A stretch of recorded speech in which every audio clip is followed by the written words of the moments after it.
Good morning, everyone. Happy Monday. Welcome to Monday's 9 at 9. We are coming to you from Fort Myers, Florida. My name is Darla Bonk. I am CEO and founder of Darla Bonk Consulting, and we come to you every single Monday at 9 a.m. for 9 minutes of business tips and motivation to get you started on your way. So we're getting just a little bit of a late start this morning, but hopefully you will hang with us this morning. Today, we're going to be talking about the impact of active and effective listening. For leaders, a lot of times we think that we are listening, but oftentimes we are just waiting for the person to stop talking so that we can react instead of responding.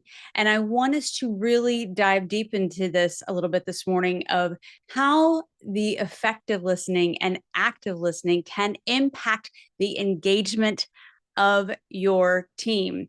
As we all know, for those of us who are data nerds like I am, for every 10 people out of 100 of your employees that you can get to be engaged, if you are a top 200 company, you can add $3.3 million of profit to your bottom line annually. And I can get you that stat if you need it. But I want to think about if you're doing a one-on-one conversation or maybe a 1 to 2 or 3 conversation. And let's say it's your meeting or it's one of your C-suite leaders' meetings. How often are you just being in the room but not engaging versus making sure that that person or those couple of people feel like they are the only people in your world? Because here's the thing. When I am talking with you and I am looking down at my phone, I am telling you 8 billion other people in the world are also as important as you are. But when I am removing the cell phone or removing the device or removing the email, closing down the screens, I'm telling you that you are the only one that matters in these few minutes in my world, and I am here fully to connect with you. That alone can be a game changer for creating engagement with your teams. The next thing I want to ask you is, how often are you seeking to understand what is being communicated to you first before you are seeking to be understood? Huge difference. A lot of times when our executives or our leadership team is bringing something to us, most of the time it's a problem or an issue and they're looking for us to help them solve it, right? Many a times we can, especially for business owners, we can jump to a defense if it is perceived that our employees are not getting from us what they need, right? We can say, well, you don't understand this, or this is why, or this is how this is happening, or I didn't get to it, or I forgot to do your review, or I forgot to do this, whatever it may be.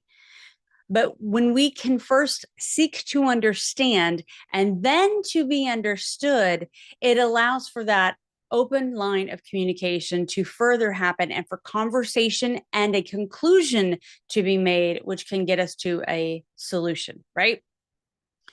So let's talk about echoing what you've heard. How do you echo what you've heard? If I understand correctly, Darla, what I've just heard you say is, the employees are perceiving, or the employees are getting this, or the employees are that, and they're needing me to provide more of X, Y, or Z to them. Is that correct?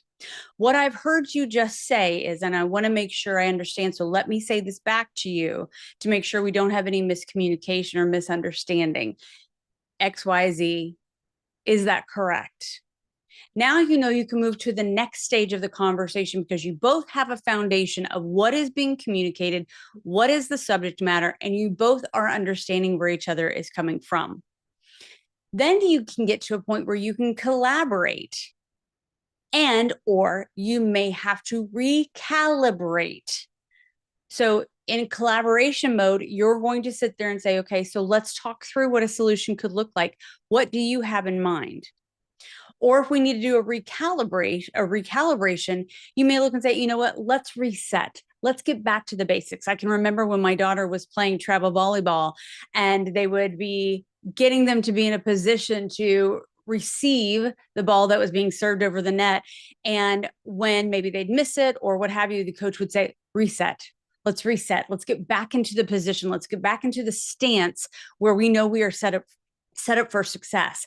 That's recalibration. How do we recalibrate to get us all back to reset so we can be set up for success? And what does that look like? Or from a collaboration perspective, let's talk through what potential solutions could look like, right?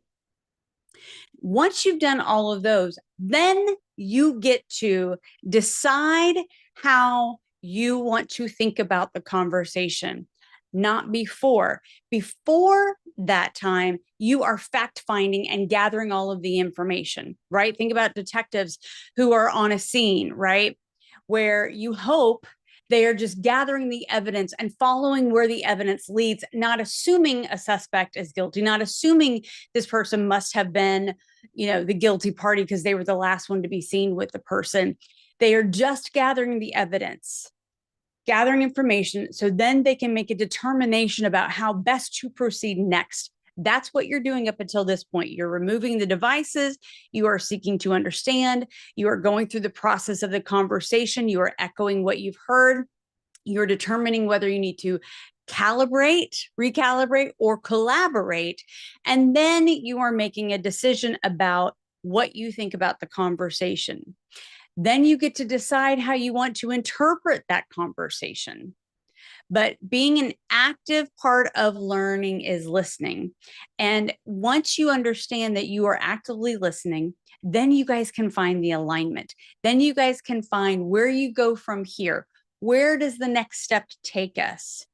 And the iteration of what needs to happen, whether it's with your team or with your communication with your executive leadership team, can happen after they have seen, felt, heard, and understood that you now understand them and you're both on the same page. You can determine what the next steps will be. You've told them what you have seen and you have told them what you have heard, and you have gained confirmation that that is what they want you to see, and that is what they want you to hear, and that is what they want you to understand. Now you can move forward with that. So let me ask you, how well are you actively listening? How well are you effectively listening in your conversations? How present are you in your conversations with your team? And how on board are you with receiving feedback that is necessary and required to either collaborate or recalibrate in that situation so that your team can stay in alignment, which allows you to, as you know, I say all the time, continue to create your culture every day, which is an active, living, breathing part of your organization.